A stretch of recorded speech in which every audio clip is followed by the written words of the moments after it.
आदाब नाजरीन, खैर मकदम में आपका जी सलाम में। और आज का मुद्दा लेकर हाजिर हूं मैं सऊद मोहम्मद खालिद। और आज का मुद्दा है 3 तलाक बिल पर जानी तनातनी। दरअसल 3 तलाक से जुड़ा नया तरमीमी बिल आज तकरीबन 5 घंटे चली चर्चा और बहस के बाद लोकसभा में पास हो गया। बिल की हिमायत में 245 और मुखालिफत में 11 वोट पड़े। वोटिंग के दौरान कांग्रेस, एआईडीएमके, डीएमके और समाजवादी पार्टी के अरकान पार्लियामेंट ने वॉकआउट कर दिया और अब यह बिल राज्यसभा में भेजा जाएगा। सरकार 8 जनवरी तक चलने वाले सरमाई इजलास में ही इसे पास कराना चाहती है और उसकी कोशिश है कि राज्यसभा में भी इसी दौरान इस बिल को पेश कर दिया जाए। इसी साल सितंबर में 3 तलाक पर ऑर्डिनेंस जारी किया गया था और इससे पहले ऐवान में कांग्रेस के लीडर मल्लिकार्जुन खड़गे ने बिल को ज्वाइंट सेलेक्ट कमेटी के पास भेजने का मुतालबा किया।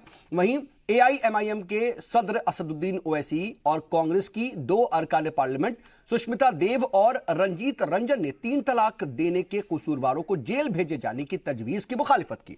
लोकसभा में बहस का जवाब देते हुए वजीर कानून रविशंकर प्रसाद ने यह कहा कि जब पाकिस्तान, बांग्लादेश समेत 22 इस्लामिक ममालिक में 3 तलाक को गैर कानूनी करार दिया गया है तो भारत जैसे सेकुलर मुल्क में 3 तलाक को जुर्म मानने में क्या परेशानी है।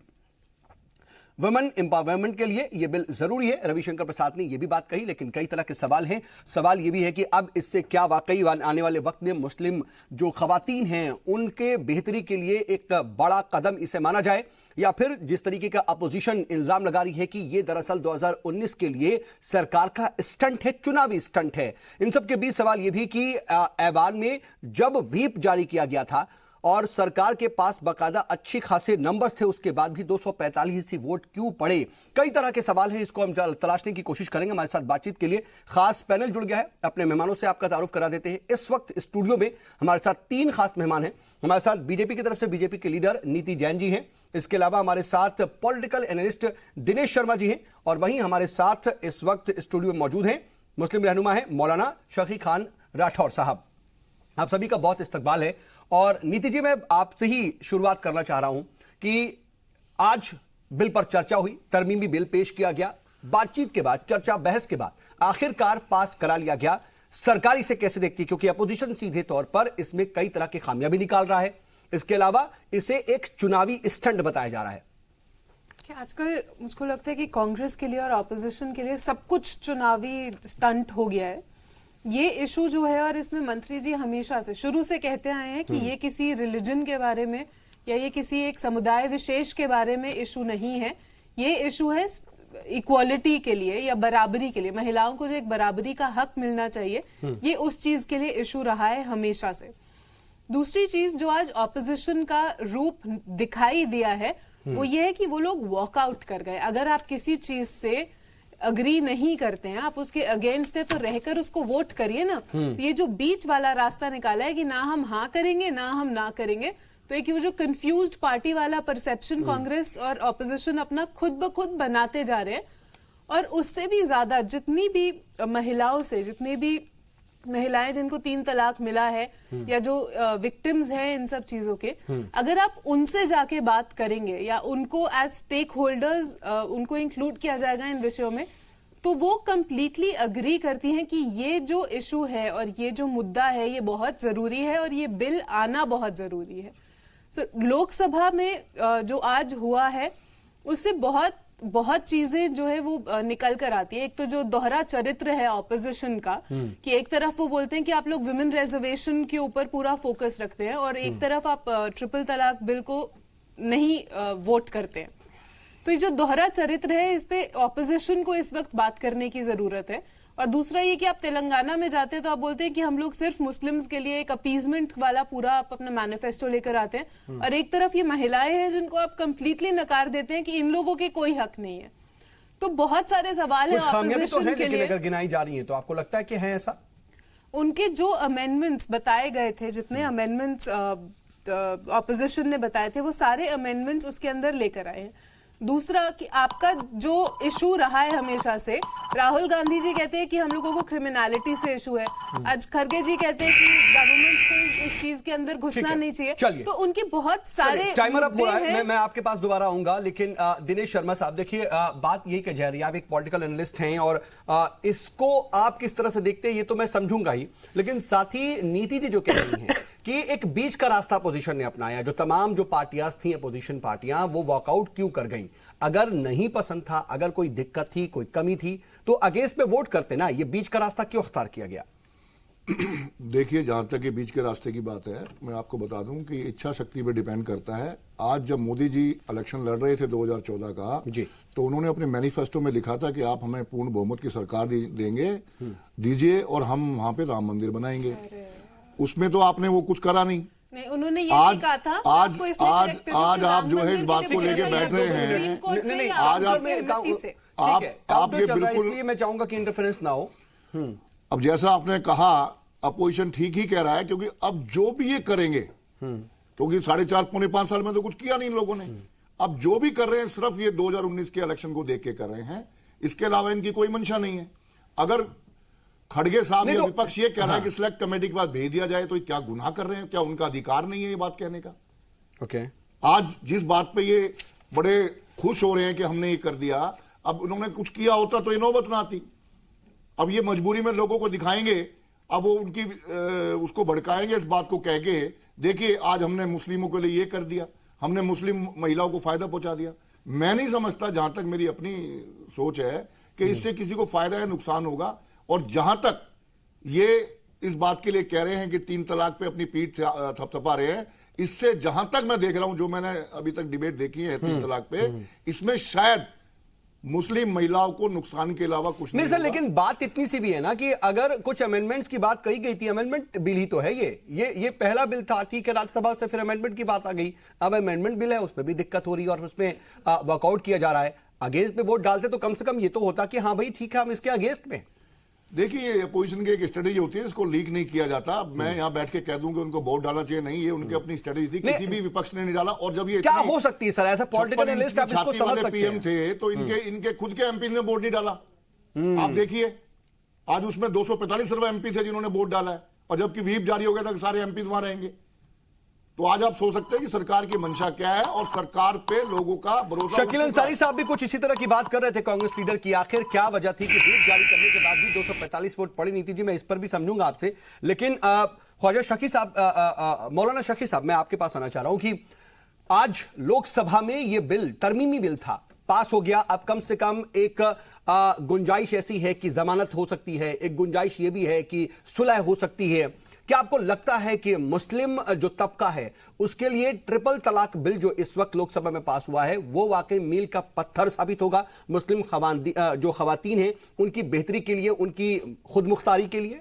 देखिए, मैं सबसे पहले अर्ज ये करूं कि ये जो बिल पास हुआ है, एक तो ये वन साइडेड लोग थे और एक ही दल के लोग थे, ये तो आपने समझ लिया। और दूसरी बात ये है कि बिल जिस बुनियाद पर पास किया जाना चाहिए, अपराध उससे खत्म हो नहीं पा रहे हैं, और 5 साल में कितने अपराध हुए हैं वो भी आप देख लीजिएगा। कई सारे बिल ये पास करना चाहते थे, ये बिल कोई पास नहीं। अलबत्ता ये एक राजनीतिक मुद्दा है, और 477 औरतों को लेकर 2 करोड़ की औरतों ने जो फॉर्म जमा कराए हैं उनको भी चैलेंज करने का एक सिलसिला है। और दूसरी बात यह है कि बीजेपी को जिस काम के लिए बीजेपी ने वोट लिया था वो करना नहीं था, उसके पास कुछ था नहीं। लेकिन एक दलील आप जो दे रहे हैं कि कानून बनाने से जुर्म नहीं रुकते, तो ऐसे तो फिर तमाम कानून है ना, क्या फिर कानून बनाना रोक दिया जाए? एक तो जुर्म नहीं रुकते और दूसरे कोई कानून ऐसा अगर लाए, शरीयत का मसला का भी कानून, शरीयत का कानून बनाना छोड़ दिया जाए, ये एक सवाल है। सऊद भाई, मैं पहले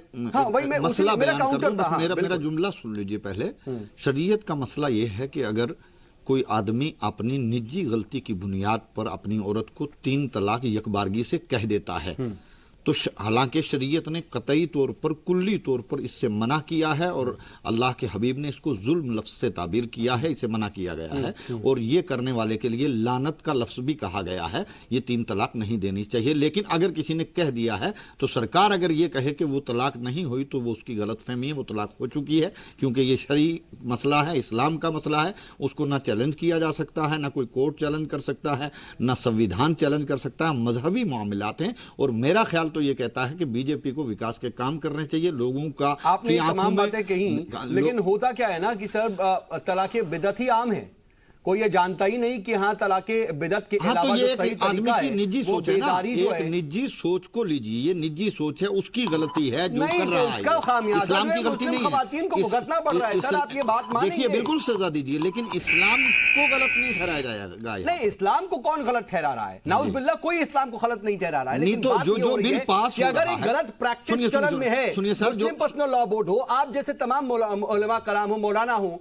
वो बेदारी तो पैदा किए रहे। आप ये बताएं तो ट्रिपल तलाक जो है सबसे ज्यादा गैर मुहज़्ज़ब तरीका है तलाक का। आप मत दीजिए, आप इससे बचिए। बिल्कुल गैर मुहज़्ज़ब तरीका है, लेकिन यहाँ तालीम की कमी की बुनियाद पर ये होता है। जब जहालत, मैं उसी की बात कर रहा हूं सर। जब पढ़े लिखे वकील साहब, इंजीनियर्स, डॉक्टर्स 3 तलाक को अमल में लाते हैं, वो एक बार में ट्रिपल तलाक दे देते हैं। इस बात को तो बिल्कुल ऐसा है सर, ये गलत है और ये नहीं करना चाहिए इस तरीके से। देखिए, एक बच्ची तो इसी बात पर एक बच्ची को अगर इसीलिए तो फिर सर जरूरत पड़ जाती है ना, इसीलिए मैं पूछ रहा हूं। एक बेटी अगर घर छोड़ के आती है, भाई छोड़ आती है, बाप छोड़ देती है, माँ छोड़ देती है, उसकी कोई इज्जत है, कोई वकार है? ये गलत चीज है कि आप डायरेक्ट जाके उसको तलाक तलाक बोल के मामले को खराब कर देते हैं। मैं बिल्कुल इसके खिलाफ हूं, लेकिन मैं ये कह रहा हूं कि अगर तो बेहतर सर जरूरत तो ये है कि मुसलमान आज अपने शरिया कानून को समझे, शरीयत को समझे और तलाक के मुतालिक बेदारी पैदा करे, खुद की एजुकेशन ठीक करे। ट्रिपल तलाक पर इस तरीके से हो अल्लाह करने से बेहतर था कि अगर खुद के अंदर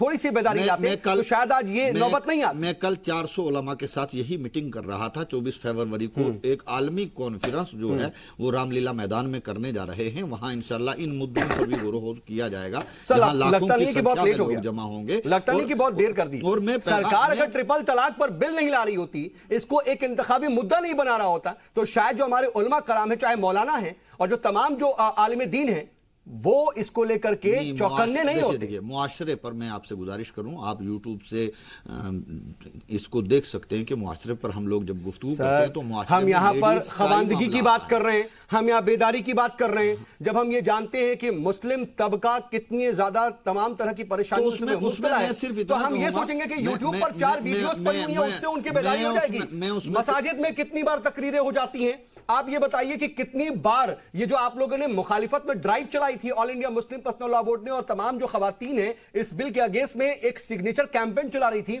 उस तरह का कैंपेन पहले कब चला? कब तलाक के अगेंस्ट, ट्रिपल तलाक के बिल के अगेंस्ट इस तरह की बात हुई? देखिए कौमी सतह पर, एक बड़े सतह पर जलसे कब हुए? देखिए ना, ये मामला थोड़ी देर के लिए यूं समझिए कि जब एक इंसान को कोई काम नहीं होता है, वो घर से निकम्मा होता है, उठ के उसे किसी काम को लेना पड़ता है। ये बात हमको समझना पड़ेगा कि जब मुस्लिम बीजेपी को कहीं ना कहीं, मैं आ रहा हूं नीति जी, लेकिन सर हमको ये समझना पड़ेगा, मौलाना सखी साहब, मुझे लगता है कि हमको समझना पड़ेगा कि जब मुस्लिम तबका या फिर मुस्लिम उलमा कहीं ना कहीं बेहतर तरीके से शरीयत की बात से अलग हो जाएंगे या फिर कहीं ना कहीं बेदारी पैदा करने से चूक जाएंगे, दखल देने का मौका देंगे। मैं गुजारिश कर रहा हूँ, एक मिनट मेरी बहन, आप ये कह रहे हैं कि उनके पास कुछ काम नहीं है करने को, इसलिए वो अपने हक के लिए खड़ी हो रही है। हुकूकुल इबाद के बारे में जो जल्दी से ले लेते पहले, जो इस्लाम ने अखलाकियात और अमन की तहजीब को सिखाया है, मैं तो ये ओपन और चैलेंज के तौर पर कहता हूँ, कायनात आलम में कोई मकतब फिक्र ये दिखा नहीं सकता कि इस्लाम से बढ़ के कोई मान सम्मान देता है। मैं एक निजी सोच की बात कर रहा हूं, चाहे वो मुस्लिम नौजवान हो, कोई भी हो, उससे घर बुला के किसी औरत के वकार के नहीं खेलना चाहिए। आज हिंदुस्तान जैसे सेकुलर मुल्क में, आज हमारे जैसे हमारे हिंदुस्तान में एक तरीके से नॉर्मल प्रैक्टिस में ट्रिपल तलाक था।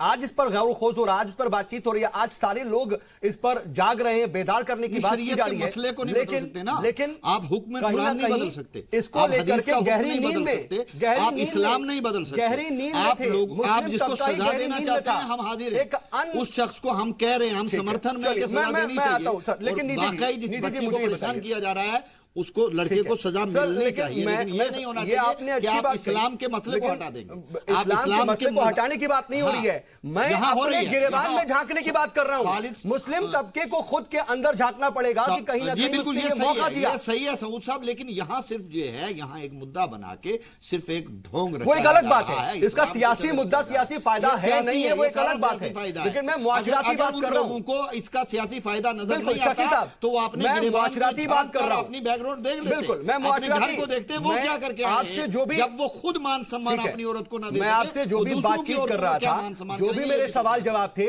मुआशराती एतबार से थे और वो बहुत जरूरी है, इसको समझने की जरूरत है। बहरहाल हम इस पर आएंगे, लेकिन नीति जी जरा मुझे ये बताइए कि व्हिप जारी करते हैं, एनडीए की तो बात कर ले, 300 से ऊपर आपका नंबर हो जाता है, लेकिन सिर्फ बीजेपी की बात कर लेते हैं, फिर भी आपके भी अराकीन पार्लियामेंट इसके हिमायत में नहीं है, इसकी मुखालिफत में 11 लोग जो वोट डालते हैं वो कौन है? व्हिप जारी करने के बाद भी 245 ही वोट क्यों पड़ते हैं? और अगर ऐसा है तो फिर राज्यसभा में क्या होगा? मैं उसके ऊपर बहुत स्ट्रांगली आज कमेंट नहीं कर पाऊंगी, बिकॉज 1 घंटे पहले की बात है, उसमें अटेंडेंस भी देखनी पड़ती है, there could be other reasons also. तो बट बीजेपी ने जो व्हिप जारी की थी और जो उसके अंदर वो पास हो गया है वहां पर, दूसरी चीज ये तो मानेंगे ना कि कहीं ना कहीं आपके भी अंदर इसको लेकर के नाराजगी है। ये चीज नहीं, 11 लोग कौन थे? मैं बोल रही हूँ कि वहां पर अटेंडेंस भी देखनी पड़ेगी और भी कुछ मुद्दे हो सकते हैं, वो भी आधे घंटे पहले की बात है। आप मुझे कल दोबारा बुलाएंगे तो हो सकता है कि मैं इसके ऊपर आपको बहुत स्ट्रांगली आपको रीजन दे सकूं कि क्या रीजन रहा था।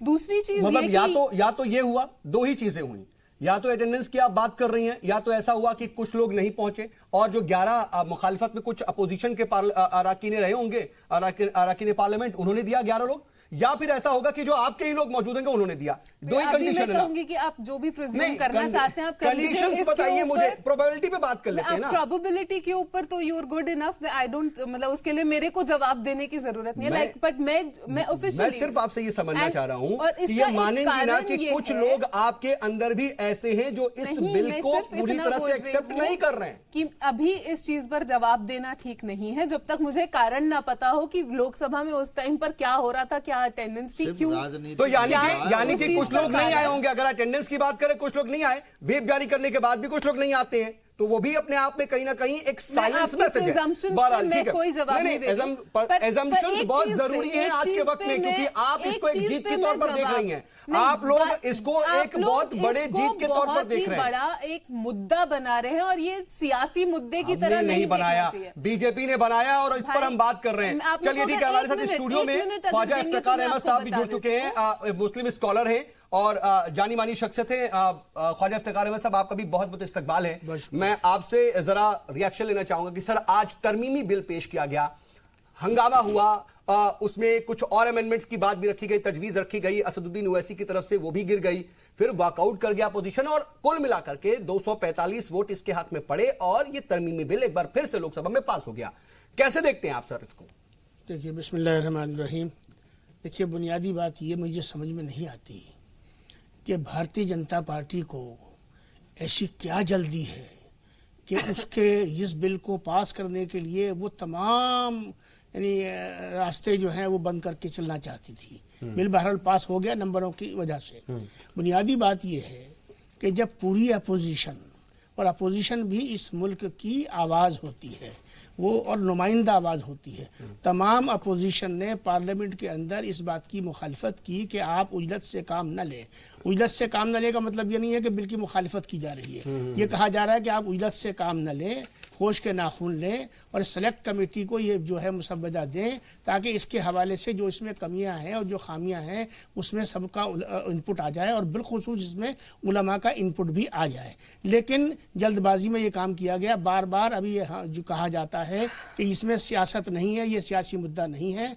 मैं पूरी जिम्मेदारी से कहता हूँ कि ये खालिस सियासत है, ये खालिस सियासी मुद्दा है, सियासत के लिए किया गया है। मुस्लिम ख़ानदान को अंदर से तोड़ने की साजिश है ये, और मुसलमान औरतों को मर्दों के खिलाफ खड़ा करने की एक कोशिश है, और ये भी कोशिश है कि 2% 3% मुस्लिम खवातीन का वोट भारतीय जनता पार्टी को इस हवाले से मिल जाए। मगर मैं ये अर्ज कर दूं कि ये जो लाखों हमारी मुस्लिम खवातीन जो कभी बुर्के के अंदर और हिजाब के अंदर कभी सड़कों पर नहीं आई, उन्होंने लाखों के जुलूस पूरे हिंदुस्तान के शहर शहर में निकाले।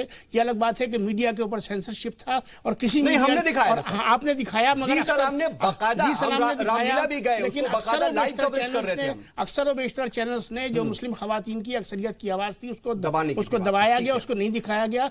500 लोग भी वो आप नहीं खड़े कर सके कि जो क्या कहते हैं इस बिल के हक में हो और इस चीज़ के हक में हों। तीसरी बात जो मैं कहना चाहता हूँ वो ये है कि देखिए, एक मुसलमान होने के हैसियत से पूरे होश व हवास में अल्लाह और अल्लाह के रसूल को हाजिर और नाजिर जानकर ये बात कहना चाहता हूँ कि शरीयत में मुदाखिलत किसी भी कीमत पर बर्दाश्त नहीं की जा सकती।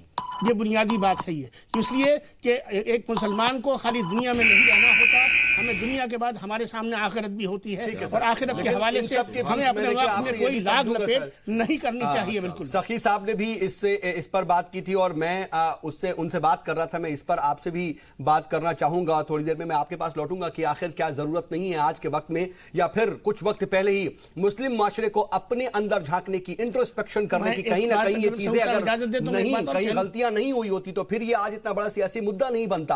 हाईजैक नहीं किया जाता एक मजहबी मामले को इस तरीके से इलेक्शन में या फिर सियासत में। सऊद भाई एक इजाजत दीजिए। ठीक है सर, आप जवाब दिए, उसके बाद में एक पॉइंट और आज का दिन ये all India Muslim personal law board की शिकस्त का दिन भी है।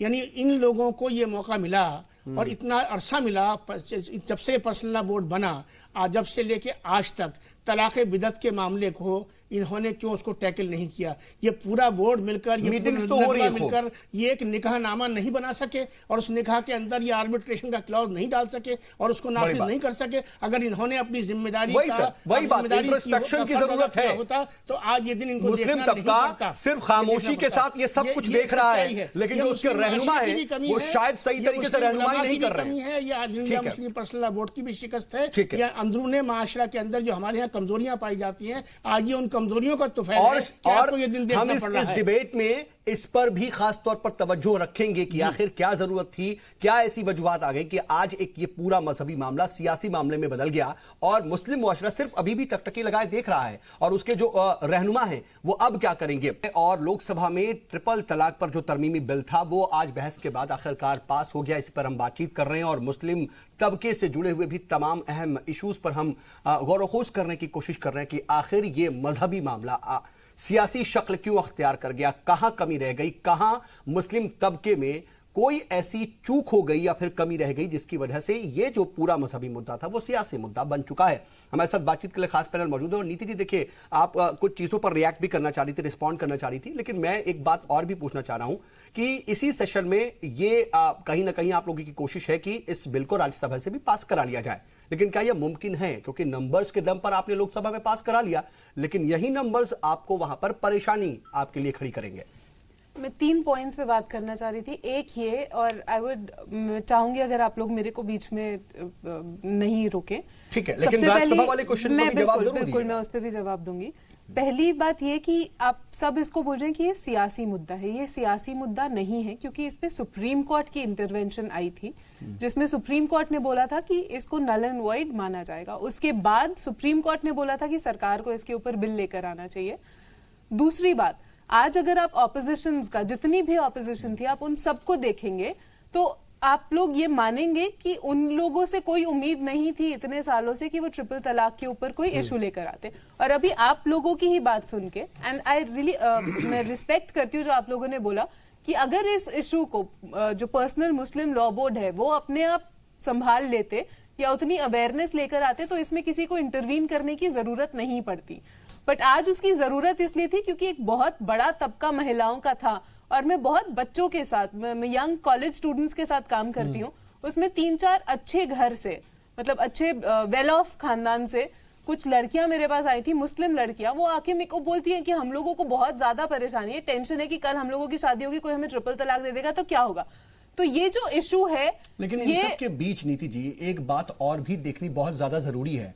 अगर आप ओवरऑल टोटालिटी में पूरे मुआशरे की बात करें, एज अ होल कंट्री की बात करें, तो ट्रिपल तलाक या फिर तलाक देने की जो शरएं हैं सबसे कम मुसलमानों में पाई जाती है। ये बात भी आपको पता होगी, इस बारे में आदाद शुमार आपके पास होंगे, लेकिन फिर भी इसको इतना ज्यादा आप लोगों ने हाइप अप किया, इतना ज्यादा, क्योंकि वोट बैंक आपको चाहिए। आप ये देखिए, आपको ये दिख रहा है कि 2017 में आपको मुस्लिम खवातीन का वोट मिल गया। इट्स वेरी कन्वीनियंट कि आप हर चीज को वोट बैंक से लेकर देखें। नॉट अबाउट कन्वीनियंस, हर चीज को कन्वीनियंट वोट बैंक से आप भूल रहे हैं उन औरतों को जो सफर कर रही है।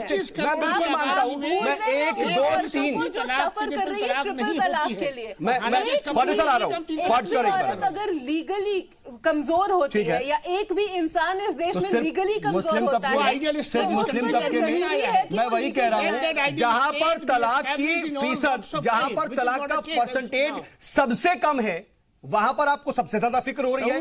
कहीं और जगहों पर जहां पर परसेंटेज नहीं ज्यादा है वहां पर फिक्र नहीं हो रही है। क्यों ना कहा जाए कि सियासी मुद्दा और हिंदू लॉ में डिवोर्स के लिए प्रॉपर लॉ बना हुआ है, डाउरी के लिए लॉ है, हर इशू के लिए अलग अलग लॉ है। ट्रिपल तलाक के लिए कोई लॉ नहीं है। अगर कोई जानना चाहे, हिंदू खवातीन की बात करें और आप उस माशरे में जाकर के देखें तो आपके पास स्टैटिस्टिक्स होगी और बहुत अच्छी तरह से इजीली आप एक्सेस कर सकती हैं। तो है, अगर किसी को लीगली उसको सू करना है, they have an option to do that. उनके पास एक तरीका है सू करने का। समझ रहा हूं। बट मुस्लिम लॉ में ट्रिपल तलाक के खिलाफ उस महिला के पास कोई रसूख नहीं है। ये किसने कह दिया आपसे रसूख नहीं है? दारुल क़ज़ा मौजूद है, इंडियन लॉ की बात कर रही हूं, मौजूद है। लेकिन कॉन्स्टिट्यूशन की, इंडियन पीनल कोड की बात कर रही हूं। जो गुमराह हो जाता है या बदराह हो जाता है या उसके पास, ये बात हमको भी समझनी पड़ेगी कि दारुल क़ज़ा के बारे में कितने लोगों को बहुत अच्छी तरह से पता थी और कितने लोग उसका रुख करते थे, कितने फीसद क़ज़ा के बारे में लोगों को मालूमात नहीं होती। तो आपके यहाँ इन 25 करोड़ की आबादी में 1% से भी कम तलाक़ें क्यों होती हैं? इसी वजह से होती हैं। और 1% जो है ना, अंग्रेजी में कहते हैं एक्सेप्शन जो है नेवर बिकम अ रूल। ये जो हमारे यहाँ है 1% है, it is an exception, it is not a rule. Everybody is not following this. और अभी हमारी जो बहन ये कह रही थी कि अगर एक खातून के साथ भी ज्यादती होती है, देखिए ideally speaking you are correct, but where is this idealism established in any walk of life in my country? You let me know that is not the situation. Look at the ground reality. The ground reality is absolutely reverse to what you are saying. So in what context? In every, I'm talking about triple talaq. I'm talking about triple talaq. I'm talking about domestic violence. I'm talking about so my only point is, I am not saying that domestic violence does not exist. My only point is that there is a law for any woman who wants to go to the court to sue. चलिए ठीक है, ठीक है, निधि जी ख्वाजा साहब मैं आता हूँ। दिनेश जी देखिए, एक कानून की तो जरूरत है, उसमें कुछ अमेंडमेंट्स हो सकते हैं। वो कानून तो कम से कम बनना चाहिए, क्योंकि कम से कम अगर आपके साथ कुछ हो रहा है, भले ही 1% से कम की बात हो, भले ही बहुत पॉइंट में ये चीजें अमल में आ रही हो, लेकिन फिर भी कम से कम उसके लिए एक प्रॉपर कानून अगर आ गया तो वो जो 0.1% भी अगर उसके किसी के साथ गलत हो रहा है तो उसको एक अख्तियार तो दे रहा है कि वो वहां जा सकते हैं। मैं सर दिनेश सर से इसका रिएक्शन लेकर के आपके पास इस बात से आपकी सहमत हूं कि चाहे 0.1% महिलाओं के साथ हो रहा है या 1% के हो रहा है, अगर गलत हो रहा है तो वो गलत ही है, उसको गलत ही मानना चाहिए। और कानून अगर बन रहा है, सर आपको लगता नहीं कि अपोजिशन को इस पर स्टैंड क्लियर कर देना चाहिए था? नहीं, ऐसा अभी नहीं है। जैसे कहा कि बहुत जल्दबाजी, इनके पास अगर इनको इच्छा शक्ति होती, जो मैनिफेस्टो में लिख के आए थे कि आप हमें बहुमत दें, हम भगवान राम का मंदिर बनवाएंगे, हम ब्लैक मनी सारी वहां से ले आएंगे, हम 2 करोड़ लोगों को नौकरी देंगे। पर आ रहे हैं, मैं आपको एक बार आप बीच में ना बोले, मैं आपके बीच में नहीं बोल रहा हूँ, आप मेरे को डिस्टर्ब कर रही है, मैं आपको डिस्टर्ब, आपका टाइम आप फिर बोल लीजिएगा प्लीज, आप अपनी बात बोल लीजिएगा। ठीक है ठीक है ठीक है ठीक है। तो मेरा सिर्फ मतलब यही है कि आज तक इन लोगों ने, बीजेपी ने कोई काम नहीं किया। जो इन्होंने वादे किए थे, एक पे खरे नहीं उतरे। मैं देखता हूँ 100 स्मार्ट सिटी, मुझे बताओ कहां पे स्मार्ट सिटी, कहां जाके देखें आपने? कौन से एम्स बनवा दिए, कौन से क्या करवा दिया आपने नया? कहने का मतलब ये है कि सर एक तरीके से मुद्दों से भटकाने की कोशिश। ठीक है इलेक्शन आप ये कह रहे हैं, लेकिन मौलाना साहब, मौलाना बात और कहना चाहूंगा, आप ये बिल्कुल मैं आ रहा हूं, देखिए इनकी टैक्टिस देखिए आप। अभी मैं 25, 26, 27 नवंबर को डिबेट में था। 28 तारीख को इन्होंने 25, 26, 27 को वो कर दिया, धर्म सभा हो रही है जी। 28 तारीख को मध्य प्रदेश में इलेक्शन होना था। ठीक है सर, 9 तारीख को धर्म सभा हो रही है, 10 तारीख को वहां पे इलेक्शन सर। ठीक है, वो हम कहीं और चले जाएंगे, इशू से भटक जाएंगे। इनकी दुकान खाली है, ठीक है, लोगों के दिमाग को भटकाने के लिए। लेकिन मौलाना सखी साहब, आप बार-बार उसको रेज कर रहे हैं, आप मुझे 30 सेकंड्स दीजिए। मैं आ रहा हूं, ठीक है, मैं आपके पास आ जाऊंगा। ठीक है, आप ये कह रही हैं कि ऐसा नहीं है, मैं समझ रहा हूं, लेकिन ठीक है। मौलाना सखी साहब, ये ट्रिपल तलाक को लेकर के जो बिल आ रहा है, उससे पहले जो सरगर्मी देखी गई और उसके बाद अब जो हो हल्ला हो रहा है, क्या लगता नहीं कि कहीं ना कहीं मुस्लिम मुआशरे में ये बहुत पहले होना चाहिए था और उलमा कराम को बहुत, जैसे कि all India Muslim personal law board की एक तरीके से हार करार दिया ख्वाजा साहब ने, क्या आप उसको इस तरह से देखते हैं? देखिए क्योंकि वो स्ट्रॉन्ग तरीके से कोर्ट में बात रख नहीं पाए। मैं बिल्कुल समझता हूं इस बात को कि जिस तरीके से ये हालात चल रहे हैं और बच्चियों के साथ जो अन्याय हो रहा है वो नहीं होना चाहिए, मैं बिल्कुल मुकम्मल तौर से उसके पक्ष में हूं। लेकिन जिस तरीके से गवर्नमेंट बाकी मुद्दों से भटका के किसी चीज को हमारे ऊपर थोपना चाह रही है, वो थोपे से आज से 70 साल पहले से इंडिया चल रहा है, जमहूरियत है, सारे मसाइल है। बीजेपी को जाके हम ये मुस्लिमी की 477 औरतें क्यों याद आ गई, 2 करोड़ औरतों का सम्मान क्यों नहीं किया गया, ये सारे सिलसिले हैं। मैं सिर्फ जो बात कहना चाहता हूं कि इस्लामी मामलात को उलमा समझे, अवाम, मुस्लिम अवाम समझे, सरकारों को इसमें उलझने की कोई जरूरत नहीं है, न उनके सहारे की हमें जरूरत है। और अगर इस्लामी अब सबरीमाला का मामला आता है तो फिर ठीक है, वो एक पॉलिटिकल इशू बन जाता है, वो कोर्ट में भी जाता है। जब इस तरह से चीजें वहां अगर आप देखें कानूनी लड़ाई के लिए कोई भी एक अगर फर्द जाता है, अगर वहां के इंसाफ को आप देखेंगे तो वहां कुछ इंसाफ नहीं मिलेगा। जो लोग इंसाफ का, मुस्लिम महिलाओं के लिए इंसाफ की मांग करने जा रहे हैं, जो ये कहते हैं कि मुसलमानों में औरतों को हुकूक नहीं दिए जा रहे हैं, अगर वही लोग अपने गिरेबान में झांक लें तो उनके घर की हालत इतनी खराब है कि वो खुद परेशान हाल है। लेकिन इसका मतलब ये नहीं कि मुस्लिम मुआशरे में जो कमियां हैं या उसको दूर करने के लिए शरई उमूर हैं, उलमा बैठे हैं उसके लिए संजीदा लोग हैं। ये ऐसा वक्त नहीं आ गया कि जो मुस्लिम उलमा हैं, उलमा कराम हैं, मुस्लिम दानिश्वर हैं, वो इससे चूक गए, वो ये नहीं समझ पाए कि ये कहीं ना कहीं मुस्लिम मुआशरे में, मुस्लिम तबके में एक गलत रवायत जो है वो अमल में आ चुकी है। सालों साल पहले एक फिल्म आ गई और उसमें तलाक का एक तरीका, एक सीन दिखा दिया गया और आज मुस्लिम मुआशरा यही समझता है कि तलाक का यही तरीका है, आंख बंद करके वही एक तरीका अपना रहा है। किस उलमा कराम ने, किस दानिश्वर ने इसको लेकर के मुहिम चलाई और सड़कों पर उतरे और तमाम लोगों को बेदार किया कि ये तलाक बिद्दत है, ये नहीं होनी चाहिए। आपको दूसरे तरीके से जो सही तरीका, शरीयत तरीका है, उस तलाक को अपनाइए। अभी आपने अगर देना ही है, अभी आपने एक चीज का इकरार किया कि जी सलाम के अलावा, और ख्वाजा साहब जो कह रहे थे बड़ी अच्छी बात कह रहे थे कि मीडिया को सिर्फ उन 400 औरतों की फिक्र रही, 2 करोड़ की फिक्र नहीं रही। मैं ये कहना चाहता हूं कि मुस्लिम मुआशरे में, सुनिए, मुस्लिम मुआशरे में जितना काम उलमा कर रहे हैं, अल्लाह का शुक्र है, हर घर बहाल है, ऐसा कुछ नहीं है। अगर चंद औरतें इस बुनियाद की निकल आई हैं कि वो शरई उमूर को बिगाड़ने के लिए, इस्लाम को बदनाम करने के लिए अपनी जबान खोलती हैं तो वो गलत बात है। लेकिन मैं इस चैनल के माध्यम से ये पैगाम देना चाहूंगा कि मुस्लिम मुआशरे को, मुझे बहुत अच्छा लगता कि कम से कम आप ये कह देते कि मुस्लिम तबके को भी कहीं ना कहीं इस्लाह की जरूरत है। और कहीं ना कहीं सर, अगर हम गलती मान लेना तो छोटे नहीं हो जाएंगे। हमको ये समझना पड़ेगा कि गलती हुई है, हमसे गलती हुई है। अल्लाह ताला भी ये कहता है कि इंसान से गलती ये मानते हैं, वो गलतियों का पुतला है, सब खता को मानते हैं। नौजवानों को समझना चाहिए। मैंने पहले ही तो सर यहाँ से एक मैसेज दीजिए ना, आप एक मैसेज देते, आप लगातार उसको अगर दिफा करेंगे सर, मैं तो वो ठीक नहीं है। शुरुआत में ये कह दिया कि ये जरूरत है कि उसको लेकर के आप आगे आकर के बोलिए कि देखिए आपने ये मौका दिया है कि मजहबी मामले को सियासी मामला बना दिया पॉलिटिकल पार्टीज ने, और उस पर बहस हो रही है। अगर आप बेदार होते तो शायद ये चीज नहीं होती। मैंने शुरुआत में ये कह दिया कि किसी को अधिकार नहीं है कि एक बेटी अपना बाप छोड़ाए, माँ छोड़ाए, भाई छोड़ाए, उसको धुतकार के। सर ये बात जो मैं बोल रहा हूं ना, अगर मेरे अलावा अगर आप अपने तरीके से, अपनी हैसियत से बोल रहे होते ना, तो शायद ज्यादा बेहतर तरीके से मैसेज जा रहा होता। ये पैगाम तो हमेशा देते हैं, ठीक है, लेकिन गवर्नमेंट को इसमें देखना कि आपकी जिम्मेदारी कितनी और मुस्लिम मामलात में गवर्नमेंट दबाना भी न चाहे, न ये सोचे कि वो मुस्लिम मसाइल को लेकर उजागर करेगी, शरीयत के किसी अमूर को चैलेंज करेगी। सियासत में तो एजेंडा है। अगर अपोजिशन आज वॉकआउट कर रहा है तो अपोजिशन में भी एक एजेंडा है। अगर आज इसको लेकर के बरसरे इक्तदार पार्टी पूरी तरह से हो हल्ला कर रही है तो उसके पीछे एक एजेंडा अगर आपको दिख रहा है तो अपोजिशन का भी एजेंडा है। उनके कहने का मकसद यही था कि सियासी लोग इस मुद्दे को बना के सिर्फ आवाम को बेवकूफ बेहतर है कि चाहे वो बीजेपी हो या अदर पार्टियां, और उनको किसी के मान सम्मान की जरूरत नहीं है। मुस्लिम मुआशरा अगर इस बात को नहीं समझेगा तो फिर इसी तरीके से उसको बार बार परेशान होना पड़ेगा। बहरहाल ये बात शायद समझ में नहीं आ रही लोगों को, लेकिन ख्वाजा साहब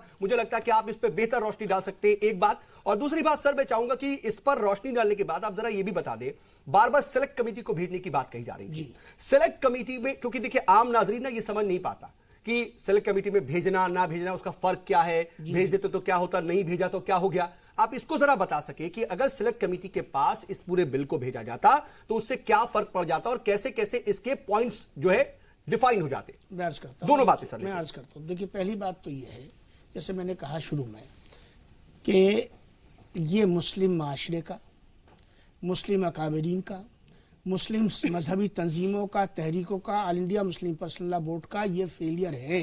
इस बात को हमें बरमला कहना चाहिए और गलती तस्लीम करने में कोई दिक्कत नहीं होनी चाहिए। पहली बात, अगर उन्होंने अपनी जिम्मेदारियां और अपने फ़राइज़ की अंजामदही बर वक्त की होती तो ये मसला यहाँ तक नहीं आता। जब यहाँ तक आया तब सियासत में और सियासतदानों ने इसको उचका और आज ये बात यहाँ तक आई। अभी सही से नहीं कर पा रहे हैं। एक बात, अभी जाके कोर्ट में किस तरह की दलीलें दी जा रही हैं? दूसरी बात मैं ये कहना चाहता हूँ कि अब जब ये मामला को पार्लियामेंट के अंदर आ गया, पार्लियामेंट के अंदर बहस हो रही है, उस सिलसिले में सारी चीज़ हो रही है। अब आपने जो सवाल दूसरा किया है मुझसे सेलेक्ट कमेटी के हवाले से, मैं उसको वाज़ेह कर दूं। देखिए, जब एक कोई बिल या कोई कानून बनाया जाता है, उसको पार्लियामेंट में के दोनों ऐवानों के अंदर बहस के लिए लाया जाता है और उस बहस के बाद में जो उसका मंतकी अंजाम हुआ, उसका लॉजिकल कंक्लूजन ये होता है कि उस पर फिर रायशुमारी होती है, वोटिंग की जाती है और वोटिंग करके उसको पास किया जाता है।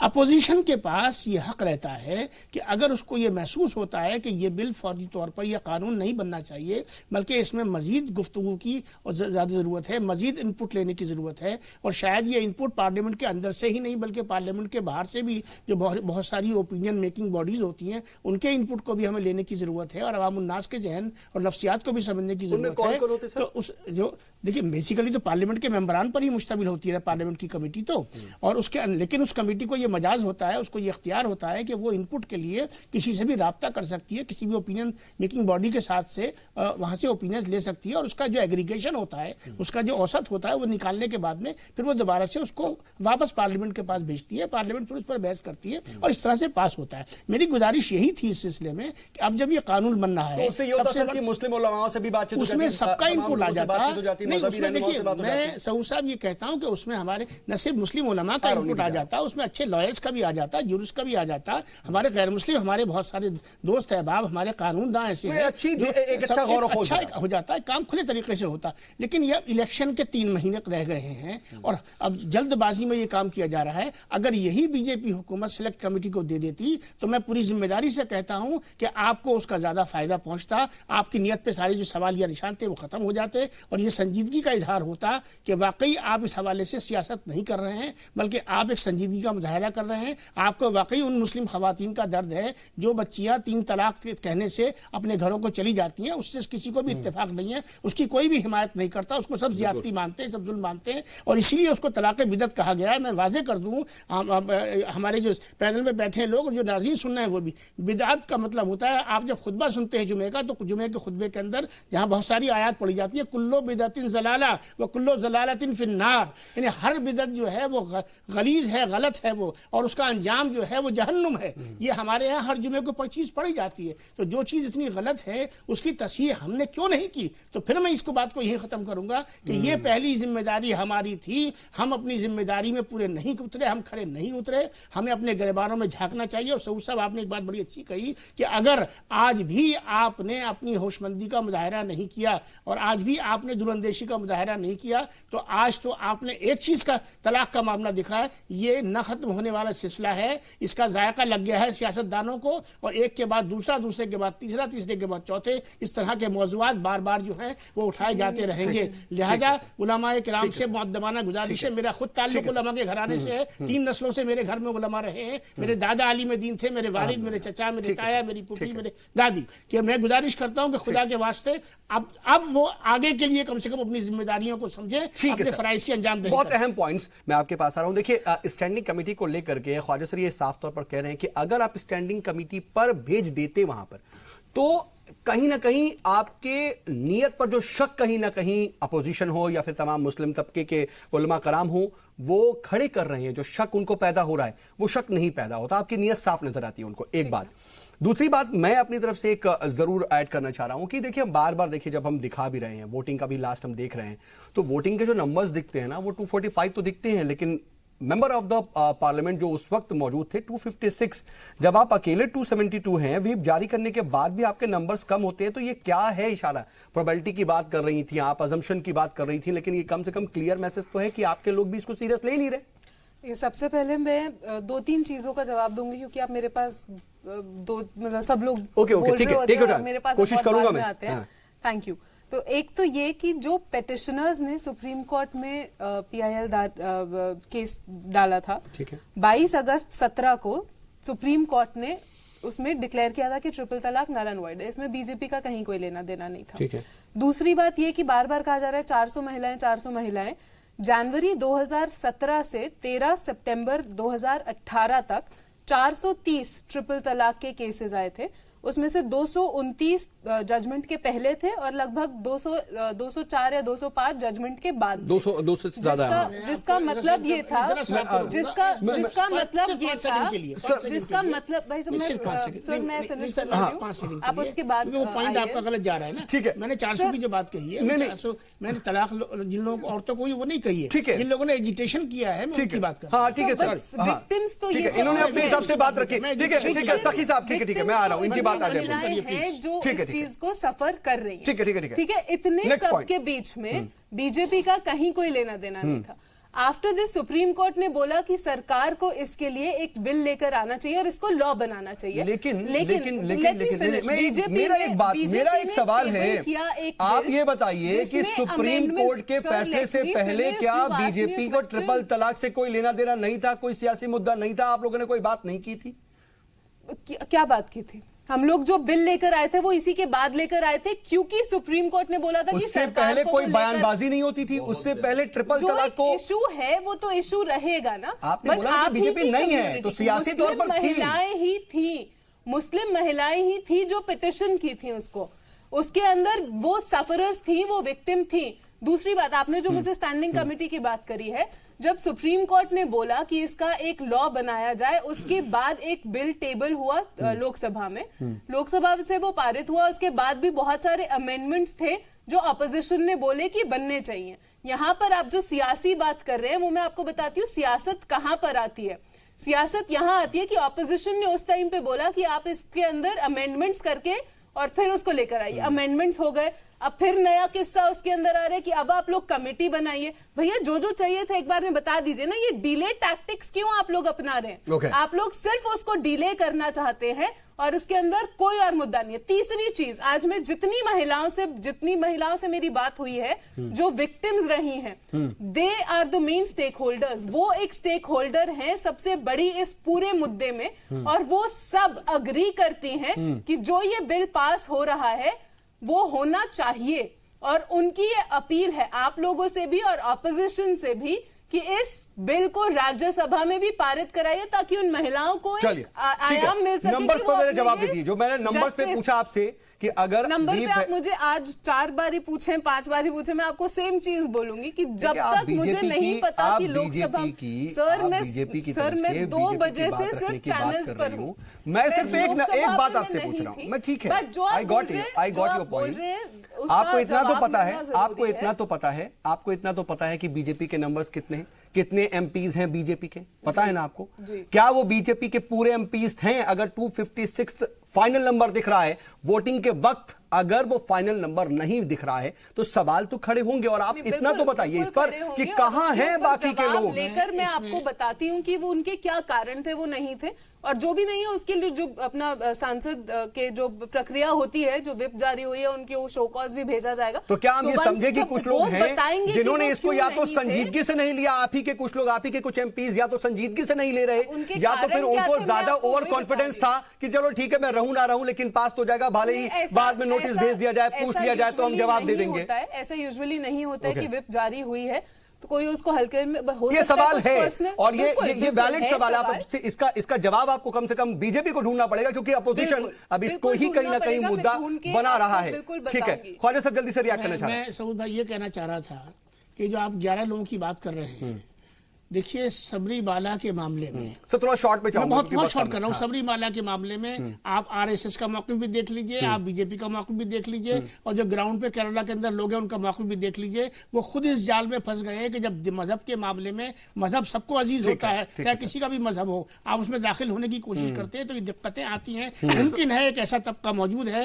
जो सबरीमाला के मामले में सुप्रीम कोर्ट के फैसले से इत्तेफाक नहीं करता, हो सकता है उसने एब्सटेंशन किया उसके अंदर। आखिरी बात में कहना चाहता हूं, बिल्कुल नहीं सर, बिल्कुल नहीं सर, मैं आपके पास आ रहा हूं सर, 30 सेकंड के लिए आऊंगा सर, जब तक बात रखिएगा सर, मैं 30 सेकंड के लिए आऊंगा सर, फिर तब रखिएगा बात सर। पिछले हाउस में भी सर कमेटी की बात थी सर, वक्त नहीं इजाजत दे रहा है सर, मैं माफी के साथ रोक रहा हूं आपको। मैं आखिरी फाइनल कमेंट के लिए सबके पास आ रहा हूं 30 सेकंड के लिए सर, अगर आपको कोई बात रखनी है उसमें आप रख सकते हैं। लेकिन सखी साहब, मैं आपसे ही सबसे पहले समझना चाह रहा हूं कि मौलाना साहब आप ये बताइए कि अब सब कुछ जो है ये साफ दिख रहा है, राज्यसभा में पास होगा नहीं होगा, लेकिन इसका सियासी मामला जो है मजहबी एतबार से आपको क्या लगता है कि ये ठीक हुआ या फिर कहीं ना कहीं इसकी मुखालिफत, इससे नाराजगी?